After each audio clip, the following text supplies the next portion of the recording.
for guards that have at least 1,000 possessions and this log so far this year and have a usage rate above 15, it's Tyrese Halliburton, Steph Curry, and then Derrick White for effective field goal percentage leaders. Good company. Good company. Yeah, that's pretty crazy. Obviously, NBA team and Derrick White. There you are. Celtics Beat is brought to you by FanDuel, the exclusive wagering partner of the CLNS Media Network. All right. Well, here we are. We're getting close to the end of 2023, 2024, right around the corner. The in-season tournament is in the books. We are done. It was fun. I enjoyed it. I think people eventually all came around. Jared, our guest for today, Jared Weiss from The Athletic. Jared, did you enjoy the in-season tournament?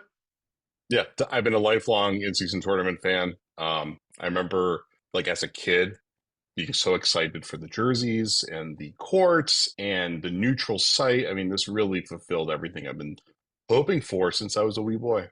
Yeah, there's maybe a hint of sarcasm in there, but I actually, I thought it was great. I loved it. It was a good time. I think it was fine. I think it's fine that games kind of mattered a little bit in November and December. I was trying to explain to someone the other day about that that night where the Celtics had to win by 20 whatever against the Bulls, but then the Nets had to beat the Raptors, and then you had the Miami game later on with the Bucks that all kind of had to do with like seeding.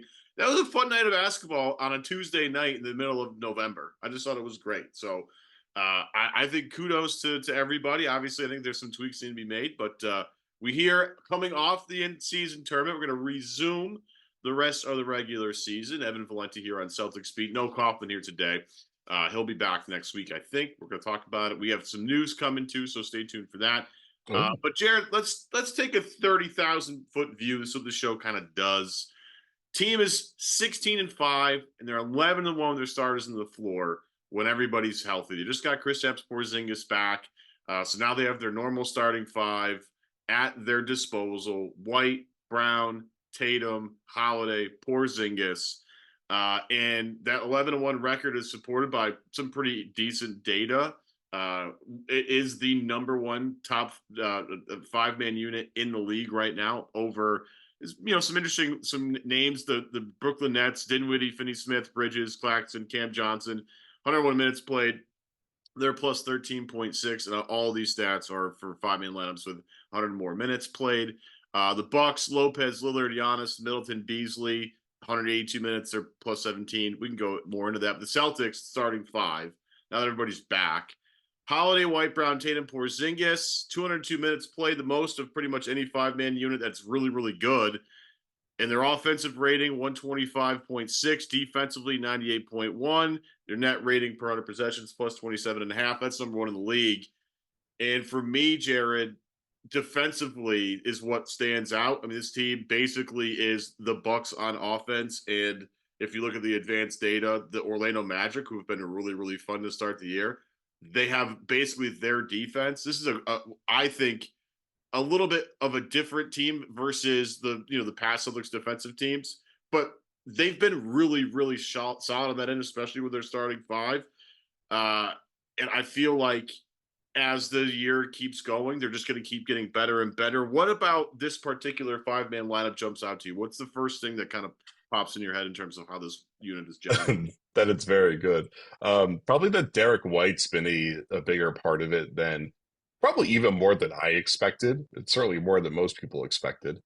He's just been, I think, not just good at organizing the offense, which is the main role for a point guard in this system, where I guess with this layer of talent or layout of talent, but his finishing has been better than I think ever in the NBA. Just like his consistency, his ability to know when to go for his floater game, when he can actually get to the rim and get something off without getting blocked. He's just been so much better having a feel for when he needs to be a scorer. And then his quick spot up shooting, his pick and roll shooting, his shot selection has been really good. His efficiency has been very good. He just came off his best scoring game of the season. Like, V. White has been a complete offensive player this year, and I don't think anybody really expected that he would be like, he already was really good last year, But I think this year, not only are the stats better, but you can just see when you watch him out there, he knows when to go for his more, and it's less him reacting to openings and more him knowing when the play call works for him or just when the defensive cross matches and focal points are in his favor. And he's just been so good at hitting that. Yeah, I was gonna say the D White conversation for later in the podcast, but maybe we'll bump it up a little bit. Oh, we could table it. We could table it. No, but it's interesting because, like, to piggyback off what you just said, I have been doing some driving this weekend. I went out to Boston to visit a buddy of mine and came back, and on my docket of listening, I had the Kristaps Porzingis Old Man in the Three episode with JJ Redick. Now, one of the things that Porzingis talked about, because JJ Redick is a monster Derrick White fan. He's like, I'm a huge fan. I went on a rant when the ratings came out and he wasn't a top 100 player. I went nuts. It's ridiculous. I mean, that was a joke. Like, nobody took that seriously. And for the record, the Athletic Seth Partnow, who does our player rankings, had him as a top 55 player. So that's, I think, a much more accurate distinction. Well, the Athletic's better than ESPN. That's what I've been saying this for years. No comment. No comment. Different product, I'll say. Different product. No question. But he was talking there, they were both, gushing about Derrick White, and JJ at one point was like, "Hey, what's it like having him on your team? It must be just awesome." And Porzingis says, we had this meeting with Joe the other day, and it was a team building sort of thing, so we had to go around the room. This seems a little childish. I don't know. Maybe it's not, but we had to go around the room and say one thing we liked about the guy and one thing we didn't like about the guy. And he goes, we got to Derrick, and I said, Derrick, the one thing I love about you is that you always make the right play, and then when you don't, I get super frustrated that you aren't the most perfect player of all time, because he just seems to understand what the game needs at that given time all the time. And it's a myriad of things. It's navigating screens, it's the chase down blocks, it's the head-to-head pass, it's the drive and kick to the outside shooter, it's a whole bunch of moving without the basketball. Everything that Derrick White does is remarkable. And I said it after the game of the night where he had 30 points against the Knicks. I said, I think it's wavering, and I think that's okay. But I think for the majority of the time, I almost feel like Derrick White is the team's second best player or second most important player, right? Like Tatum, obviously, with the amount that he commands on offense and defense, I understand he's the most important player on the team, quote unquote. But what Derrick does and what he's able to produce as the plus minus god of the NBA obviously is something that can't go unnoticed. And as much as we talk about the different levels of guys up and down, Derrick White just seems to stay level and smooth and calm and collected throughout the entire season. And I think it's because of his the fact that he's able to replicate this effort every single night is what makes him so important. Now, the pecking order, as Derrick White's dad might have chimed at me about, might not matter. My point is Derrick is just wonderful and awesome, and I'm so happy he's on the Celtics because he's literally one of the best players in the league, and he's just so much fun to watch. Yeah, I remember when D White when the Celtics first traded for him, someone told me that the Celtics had the way that they rank players around the league with their own proprietary stats and all that. They had him as a top 40 player, I want to say, in the NBA, or that at least his metrics impact was top 40, maybe even top 30. And obviously you can't put D White into the same role as Jason Tatum and expect him to perform at the same level. So it's D White performs with great efficiency because of the role and responsibility that he has. But I mean, you just look at his shooting. His EFG is up 10 percentage points since his first season in Boston. Right now, I think for effective field goal percentage among guards, he's pretty high up there, at least for high usage guys. He's right behind Steph Curry. He's really close to Steph Curry, which is pretty crazy. Steph's volume and degree of difficulty is a lot harder. So, I think Grayson Allen is ahead of Steph Curry right now, and I don't think Grayson's quite as good as Steph. But D White for starting guards in the NBA has been pretty high up there for efficiency, really, really high up there for scoring efficiency. He's been good for playmaking efficiency. His turnover rate's relatively low. He's been everything that they want out of a guard that his job is to support 4 All-Stars. Because it's funny, early in the season or before the season, I forget exactly when, I was asking Joe about Drew Holiday being this new point guard they're bringing in, and he kind of corrected me. He's like, "Well, Drew's more of a combo guard. D White's really more of our point guard." And the way we've seen the season play out, that really has been the case so far. And I don't know if that's going to change the more that Drew gets more acclimated to the team, because there is still a lot of work for Drew to get acclimated to the team. But D White's been generally the one bringing it down when the main units are out there. He's the one initiating that initial pick and roll.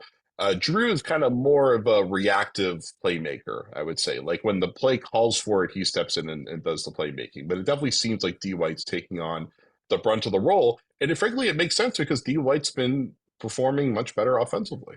Yeah, it's so funny that if you go back to the summer, about all the time that was wasted and spent about how the Celtics don't have a point guard in their team because they traded Marcus Smart away. And I was one of the guys who's like, guys, Derrick White, I think, can do this. He's one of the few guys that I believe can make a legitimate entry pass before Drew got here. I was like, he's got to be the only guy on the team that, like, and maybe Tatum it now does, but like before the season, I'm like, I only trust one guy to make an entry pass in this team, and that's Derrick White, because I've seen him do it, and he's been, again, he's perfect. He is exactly what this Boston Celtics team needs. And like you look around the league, and every backcourt, it just most of them don't compare to the talent this team has, because Derrick White is playing basically like a fifth. I mean, I'm not trying to say that this whole team has all stars, but Derrick's efficiency this month in particular is unbelievable. His shooting splits are, I think they're 52% from the field, 48% from three, and 100% from the free throw line. Like, he's just been awesome. And with that, comes excellent team play, right? And that's the other thing about Derrick White. When they acquired him, it felt like more like you get the label of he's a connector, right? He's not necessarily the guy that's going to take over, but he's a good connecting piece to make everything flow better. And I don't know, he's just been kind of perfect on both ends. But I found it interesting because I was doing a little bit of research about the Celtics offense, and I think shot distribution has been a hot button topic, right? Like, who's taking these shots, those shots, in various points of the game. And it's been a little up and down, I think, for everybody. And the one thing I've noticed this month is a lot of shots have gone towards Derrick White. Now, part of that is probably because Porzingis has been hurt and somebody had to step up and shoot more. But it also, like, looks fine. Like, it doesn't look awkward that Derrick White's shooting a little bit more than he's ever having this. I think he's 14 shot attempts per game in the month of December, which is pretty high for Derrick White on the Celtics team. But yet, Jared, it feels fine. It feels natural. It does. By the way, I was just looking through NBA stats. For guards that have at least 1,000 possessions and this log so far this year and have a usage rate above 15, it's Tyrese Halliburton, Steph Curry, and then Derrick White for effective field goal percentage leaders. Good company. So, good company. Yeah, that's pretty crazy. Guys are going to make an All-NBA team, and Derrick White. There you are. So guys are going to make an All-NBA team. Gotcha. Yeah. I would say that distinguishing who's like the outsider of, like, there's a top 4 stars, blah blah blah, all that stuff. I feel like the way D White's been playing this year, I don't think he should be separated from that tier. Like, there's a Jays tier, and then there's the other 3 guys tier, and then there's Horford, who, I don't know if Horford was starting, maybe he would be performing at that level, but he hasn't been at that level. I think we have a clear top 5 understanding for the team in the 6-man. And D White, he's been that good. I think what's been good about him is I think his defensive focus has been pretty close to where it usually is, even with his offensive load increasing. His decision making, his, like, how rapid he is making decisions. Like, his big thing was he's a great swing passer. He's a great closeout attack reader. He's one of the best in the league at those things, the kind of things you need from your off-ball guy. And when he first got here, he also would have some big shooting nights. But now that he's so consistent, it's like he's a high-level impact starter right now. He's clearly a top 50 player in the NBA right now.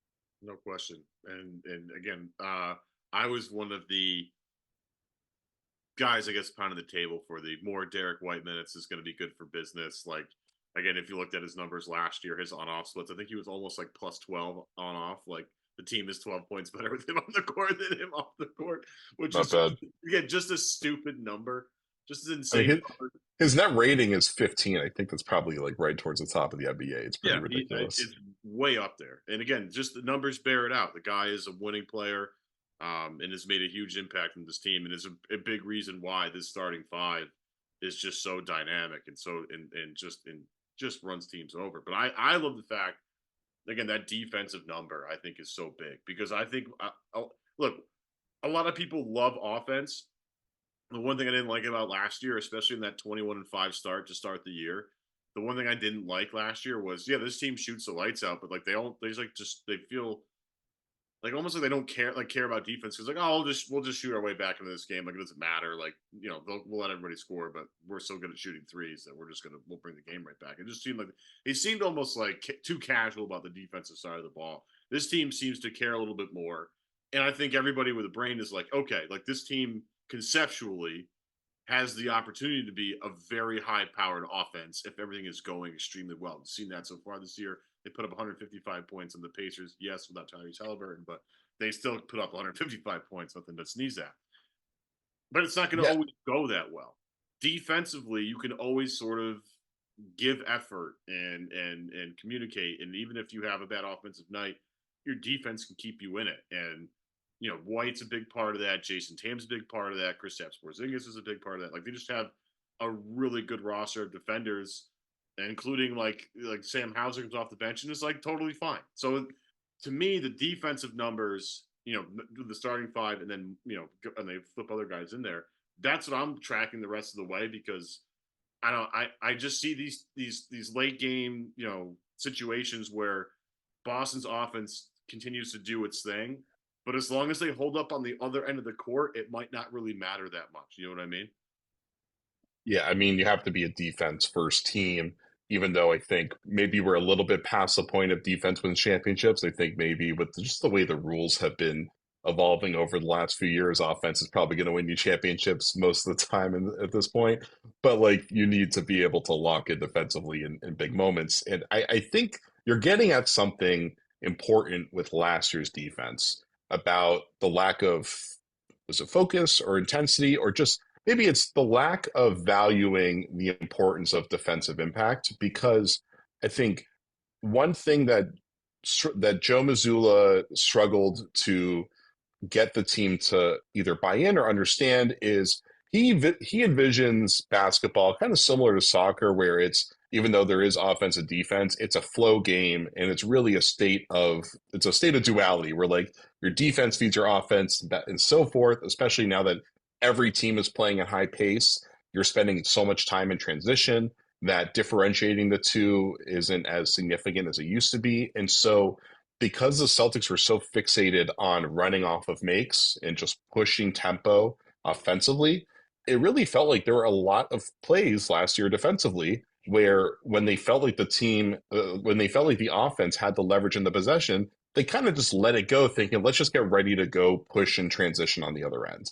And that's just obviously like not a way to play basketball. Like, you have to play basketball with the thought of, we are going to get the stop every single time, and then we're going to push anyway. Or we'd rather play off of a miss and go, and go in a half court than not at all. And I think they were so focused on their transition play that they kind of lost value of half court on both ends of the court, and that came back to bite them in the postseason. So this year's team, I mean, they've been pretty solid in transition, especially transition defense has been pretty solid this year.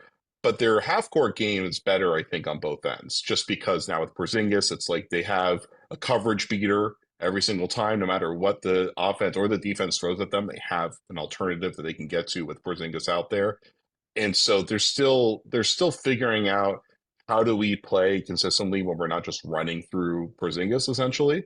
And especially like when Jaylen Brown is out there with the second unit, and Brown's playmaking style is different than Jaylen's.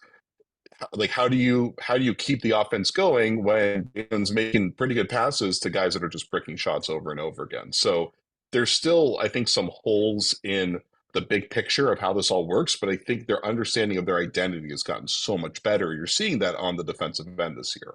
Yeah, I love it. And everybody loves good offense, but if you can't stop anybody, I don't like. That's why I don't totally love the Pacers. Again, I think they're fun to watch and it's like mesmerizing, but I don't know if I can totally buy into them just because of the defensive end. But let's take a quick break. to tell you today's show is powered by FanDuel, America's #1 sports book. It is, well, the middle of football season. It is the beginning of basketball season, so you can pick either sport.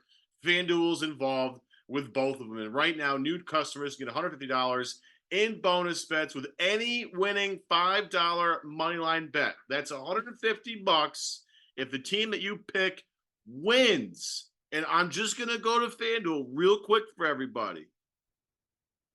I don't know if anybody's been paying attention. I know Jared has, because this is his job to pay attention. Definitely not. Detroit Pistons are awful. They are awful, definitely terrible, dreadful. It's really tough. Now, I understand the Pacers are coming off the in-season tournament, but they're playing the Pistons Monday night.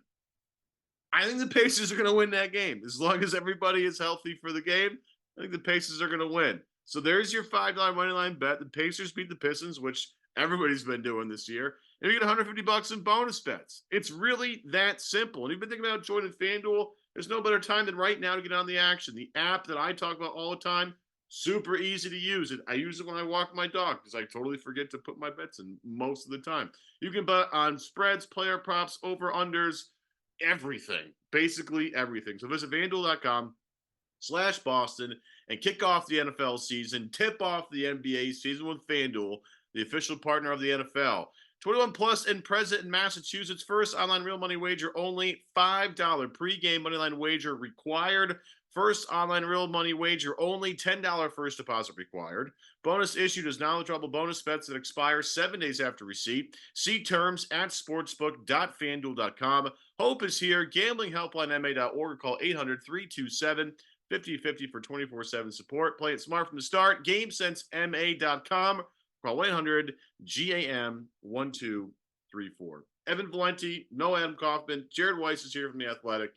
Going over the Celtics, 16-5 to start the year, 11-1 with their starters intact. Derrick White rules so far.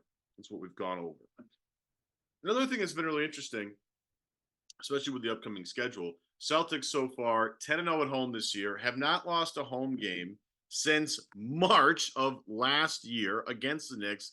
Went to double OT, and that was actually off the back of another loss. So it's not like, they lost 2 games in a row, which is kind of tough. But then that was the regular season.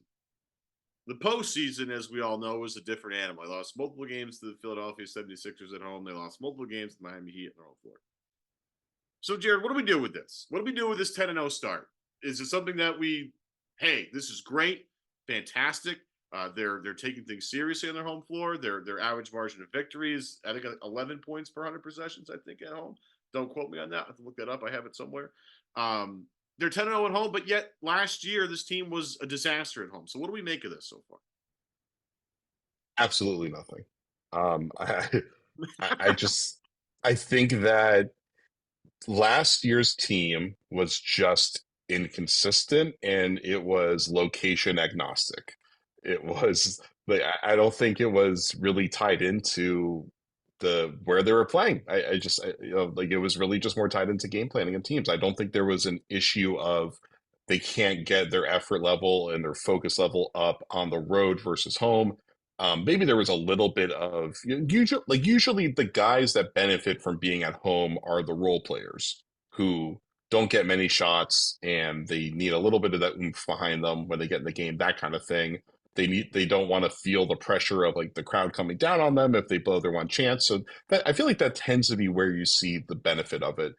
And so this year, I'm just going through the schedule now, just seeing any trends in who they're playing. I mean, tight win against Milwaukee, and then a bunch of other teams that aren't that intimidating. They beat the Knicks a few times, and those were solid wins. They got the Nets before the Nets started to really hit their stride recently. When they got the Raptors were playing pretty well. Then they just had by far the worst game of the year. So I think it might just be the quality of opponent, honestly. And you got to remember that first win against the Knicks. The first win against Miami. Yeah. They played pretty mediocre, and Miami played pretty well. And they had some, they had a few plays go their way. But then, looking at the rest of these wins, it's the Sixers one, that was a good one. They started the game terribly, that Miami game. They were off to the start. And I was like, this just seems just perfect right here. This is great. Yeah. But then, the Sixers game, that Maxey was out for that one, right? Yeah, And Max like and Embiid were both out for that game, I think. oh, that's right, and Embiid, yeah. So that was, and the Celtics had some guys out, but like they had a clear upper hand on that one. This last Knicks game, they destroyed them early on and kind of let them back in. And that was a good win. Like that was a good win. But so And the they Knicks haven't play had the a Celtics tough. Like that's yeah. not my favorite matchup. They just play the Celtics tough every time they play him. Mitchell Robinson's a pain in the ass the entire game. It's just is what it is. Yeah, the Knicks are a tough matchup for the Celtics because the Knicks are they like to beat teams up, right? They're super physical, and then they catch major fire shooting the ball at random points during the game, and they can really sneak up on teams. And so I thought the Knicks played a pretty solid game, and the Celtics it really was that KP JT pick and roll dynamic that was huge, and then obviously D White was great later on. And so like the Knicks have been good, but the slate up ahead, we have Cleveland twice and Orlando twice, and those are both really good defensive teams. It'll be really interesting to see how the Jays fare going up against a team that's going to try to get under their skin defensively, and then like seeing how KP does against two teams that can out physical them. Yeah, the Orlando games are circled for sure, considering how much they've owned the Celtics the past 2 years. Yeah. I've been trying to explain to people. I'm like, I know this seems crazy, but I'm going to tell you guys right now, Orlando's good. They're going to be really good. Like they are a pain in the ass to play because they're so long. Like they're physical, they're long. Everybody on that team feels like a giant, and like if you're a small anywhere, and Boston's not really that small anywhere with the outside of Pritchard. Like there's not like White's a taller guy. Holiday plays way above his position. So it's not like they have small dudes, but like this Orlando team is ginormous, and it's a real problem. It is, and I'm super pumped for Orlando fans. And I'm really excited for those games coming up later. But And the Magic are missing like half their rotation too. yeah. So well, again, Yeah. it's just like one of these things where what can we really take away from some of these home wins? Like again, just stack up wins. That's great. Protect your home floor as much as possible. What do we take away from it? Nothing. It's just like we don't know. So this is what's interesting. 16-5, 11-1, 10-0, all these great numbers. Yet we still have questions about this team. Like it's still like I was talking to a buddy of mine the other day. Like I still have rebounding questions about this team. Will they rebound when it matters? Will their offense, be stagnant as it's been in the past? Will they actually move the basketball because they're devastating when they move the basketball? Like we still have the same questions, and the most annoying part of this, Jared, is are we going to have an answer to any of these questions before the playoffs? Probably not. It's just going to be like, well, we'll see what happens when we get there, and we'll go from there. Yeah, I'm sure. I'm sure there will be a few, huge marquee games in the season that go down to the wire as this goes on that will, build some of that up. When they face Denver, they got the Warriors coming up soon. Like they're going to have more marquee matchups that'll, give that'll give fans, I think, more of a temperature check on where things are. Also, then they have the Clippers and Lakers, next right around Christmas too, and the Clippers have been defending well lately, so they're going to see more teams that I think know how to get under their skin. So they'll get a better test. Really, I think rebounding, you're making a good point there.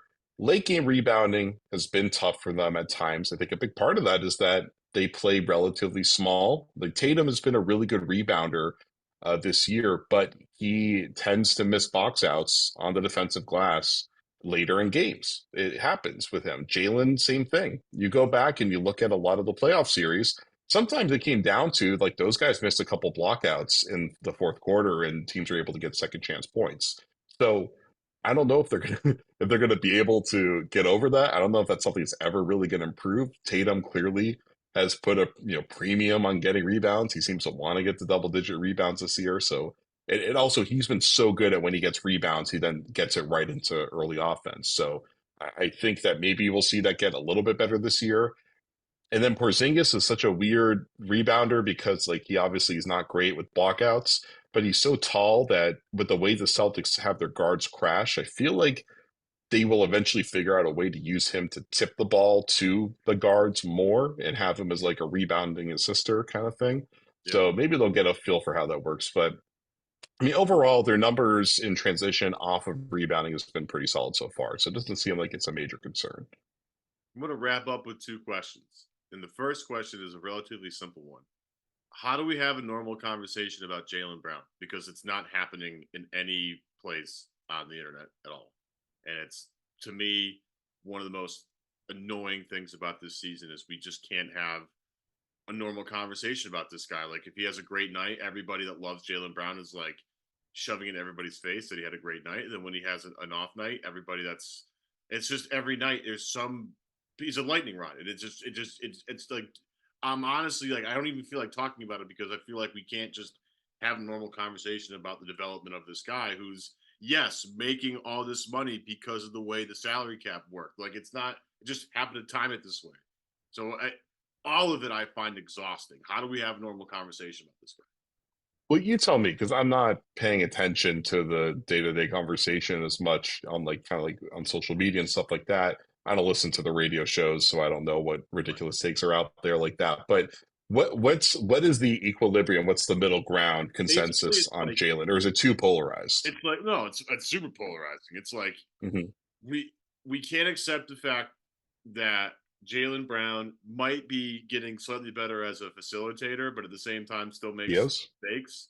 He does. And we're still trying to he's still trying to find his way. Like that's to me what's like it's a really easy stance. It's like he's getting better at it. I'm watching it happen in real time.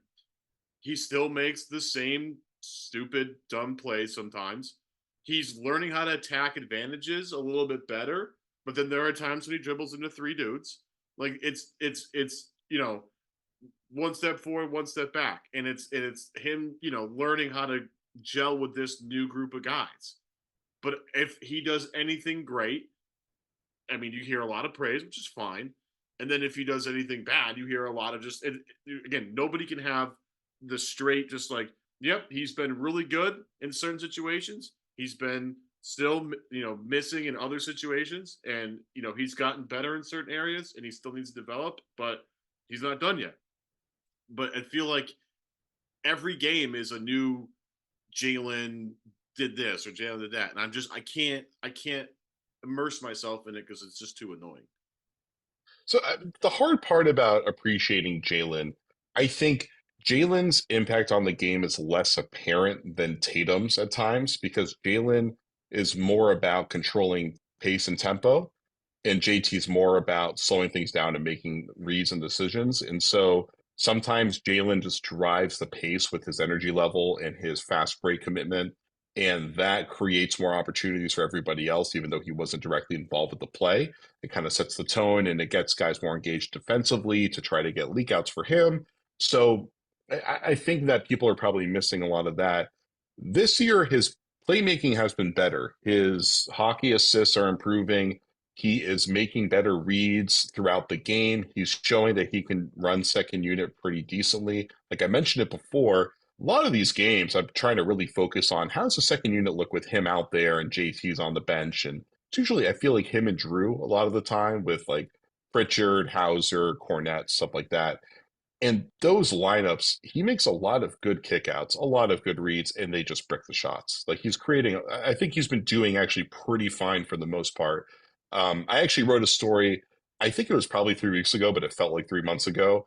I think it was after the Charlotte game, I want to say, where he was playmaking really well for most of the game. And then in crunch time, it really fell apart. That was the one where he tried to posterize, I want to say Mark Williams, and the dunk got blocked and it fell to KP's hands and KP got the layup.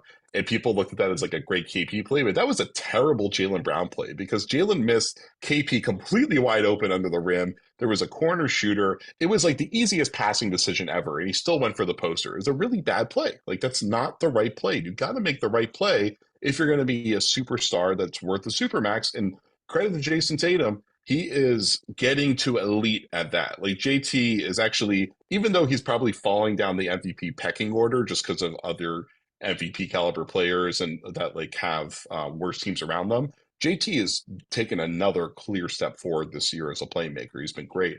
With Jaylen, I think what happens is when you get to late in the game and he feels like he needs to step up, he does, I think, two things that hurt the team, and it's either going to work out great or it's not going to work out. One, he knows that he's one of the best difficult shot makers in the NBA. Like he's better at it than JT. He's better at it than almost anybody else. He can hit crazy shots from everywhere on the floor. He can hang in the air until the defender falls and then get the shot off. He's a really, really, really skilled finisher and physical finisher. And so he will sometimes try to make like those kind of plays and he will get tunnel vision from that. Then the other thing he does is his dribbling style.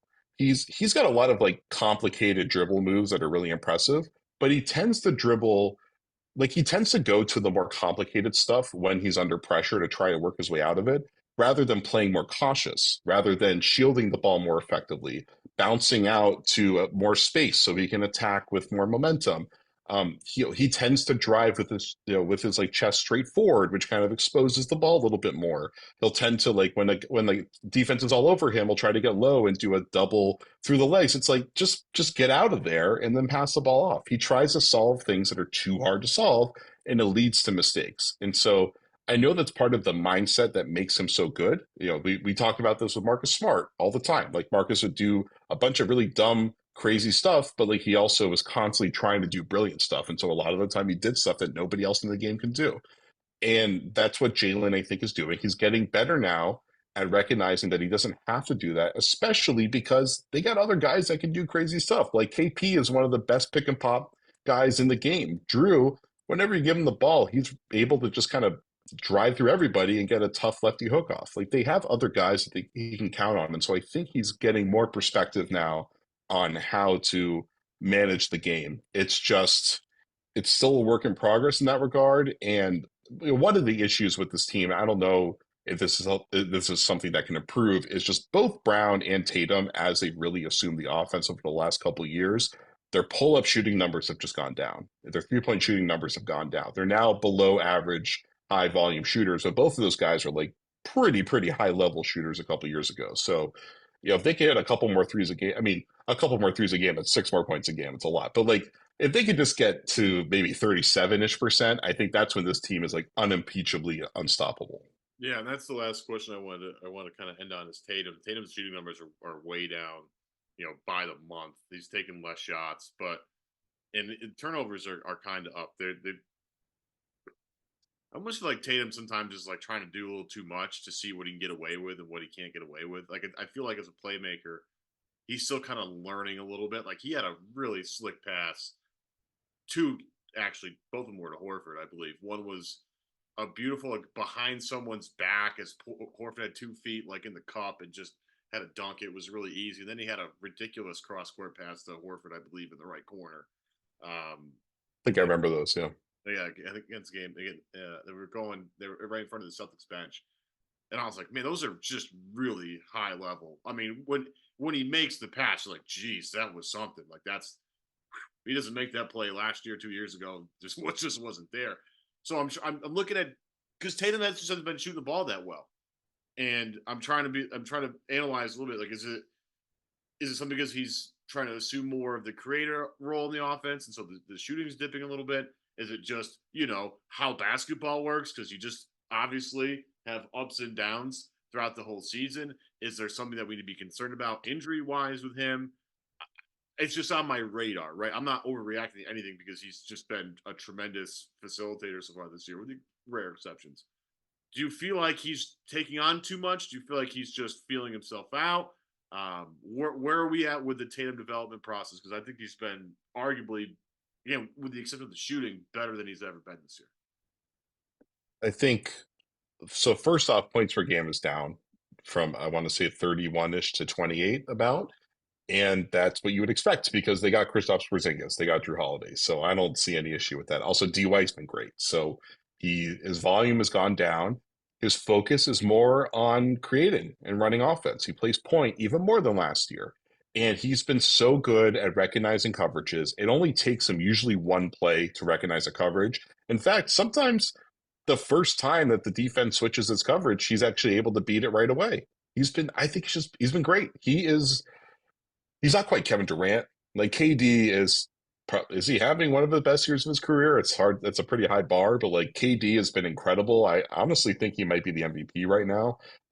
Durant is putting up elite numbers with a Phoenix team that's been completely beat up this year, and he's shooting 50% from three, which goes to show that Jason Tatum certainly could be shooting better from three because Kevin Durant is shooting 50% from three, and his workload has been even higher than JT's. So I think with Tatum, one, his pick and roll pull up over the screen has not been as good this year. It wasn't as good last year. He just hasn't been as consistent with it. He, because he's such a willing playmaker, he has his heat check moments. And I don't think he's getting as many open spot up threes this year. I feel like I don't see that very often. Last year, ironically, I feel like last year he got a lot of wide open, uncontested spot up threes, and I don't think he even shot that well on those. It's funny how guys, when the shots are completely uncontested, I feel like they shoot worse than when it's lightly contested because they shoot in rhythm when it's lightly contested. So I feel like those are the places where we've seen his shooting decline over the last couple of years. I think that a guy ascending from promising young scorer to the focal point creator for an offense, you're just going to have the shooting numbers go down because you're focused on so many other things in the game. And a lot of the time, you're not taking the shots when you want to, you're taking the shots when you have to. And I think Tatum has been pretty good about that. And then the other thing is Tatum is playing more for the pass and the foul now. I really do feel like he generally is playing for the right read rather than for the points. And we've seen that, a good example of that was he drove the lane in, I think it was in that Knicks game, and he drove into a triple team so he could get the defense to collapse off of Jaylen, who was on the elbow right near him. And he was able to just kind of like turn sideways and just fly through everybody to make sure that he got fouled. And normally I would have expected JT to try to take the shot when that's happening to hope that he can get to the free throw line or get an and one. But he actually was trying to pass the ball to Jaylen. They like completely wrapped him up. He couldn't even get the ball out of his hands. But just seeing the way he's thinking now, that he's really thinking about making the right read to almost to the point that if you're getting fouled, you might as well shoot the ball, right? So you can make it a shooting foul. And instead he was still thinking about passing it to Jaylen. So I think that his head is in if you look at where he was 4 years ago, it's just like it's incredible the way that he perceives the game and the way he values his role on offense has evolved, or really on both ends has evolved. Tatum is turning into the dream player right now for a franchise. Like this is what every franchise dreams of: is can they take a scorer, make him more efficient in his shot distribution, and then turn him into a playmaker who can also score at a high level. And Tatum's doing it. Like this is like the dream scenario for Boston, and they can build around him for the rest of his career at this point because he's proven already that he's a high-end playmaker that will probably get better. Yeah, and it's just, again, all these high-end games that him and Brown have played over their career so far, playing all these playoff games. For his rookie year playing against LeBron in a Game 7, going to the NBA Finals, losing in that fashion, losing the Eastern Conference Finals a couple times in Miami. Like all these high-end games are all good things, and the more he gets, the better he gets. And he's just been, like, again, as you say, like hard to find a guy you'd rather have over him on both ends of the floor right now. I know people want to do the Booker thing, and Booker's, maybe a more offensively talented player than Tatum, certainly a better shooter. I would argue that he's a better scorer than Tatum is, but Tatum's defensive prowess is unbelievable.